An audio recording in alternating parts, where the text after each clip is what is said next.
A special thank you to each of our subscribers who make this channel possible. Here's today's story. In a landmark decision, the Australian Senate has passed a bill banning children under the age of 16 from using social media platforms, marking a significant shift in the landscape of digital engagement for young Australians. The legislation, which received overwhelming support in the House of Representatives and passed the Senate with a vote of 34-19, is set to impose hefty fines on platforms like TikTok, Facebook, Snapchat, Reddit, X, and Instagram for failing to prevent minors from creating accounts. This new law, which will take effect in 1 year, is designed to protect children from the harmful effects of social media and misinformation, a concern that has increasingly plagued democracies worldwide. Prime Minister Anthony Albanese hailed the new law as a necessary measure to ensure the safety of young Australians, stating that it would lead to better outcomes and less harm for children. He acknowledged that while the law may not be implemented perfectly, much like the existing ban on alcohol for those under 18, it is still the right course of action. Albanese emphasized the government's commitment to supporting parents in safeguarding their children from the potential dangers of social media. However, the legislation has faced criticism from various quarters, including social media companies themselves. Meta Platforms, the parent company of Facebook and Instagram, described the law as rushed, while the Digital Industry Group Incorporated, which advocates for tech platforms in Australia, raised concerns about the law's potential impact on children and its technical feasibility. Critics argue that the legislation lacks clear guidelines on enforcement, leading to fears that it may ultimately serve as a symbolic gesture rather than an effective regulatory measure. One of the most vocal opponents of the ban is 17-year-old Leo Puglisi, who founded a national news streaming platform run by teens, known as 6 News.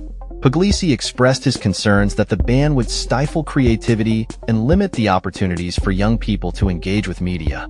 He pointed out that many of his team members, who are under 16, rely on social media to communicate and share content. Puglisi believes that the ban could hinder the growth of platforms like his, which provide a vital outlet for youth expression and engagement.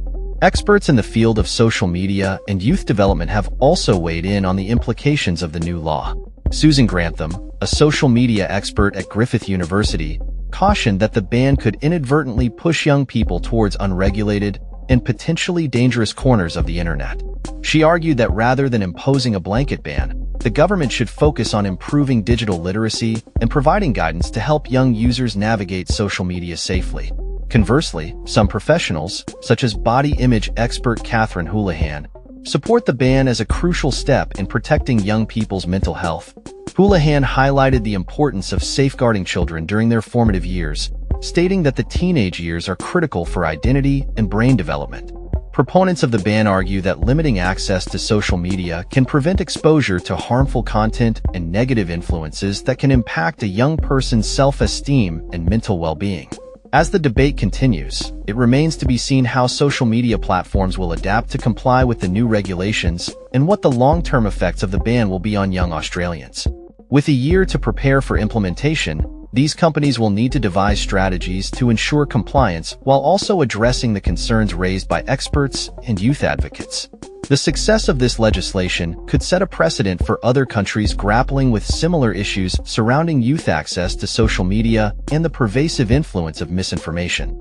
In summary, Australia's decision to ban social media access for children under 16 is a bold move that raises a host of questions about the balance between protecting young people and fostering their creativity and engagement in the digital world.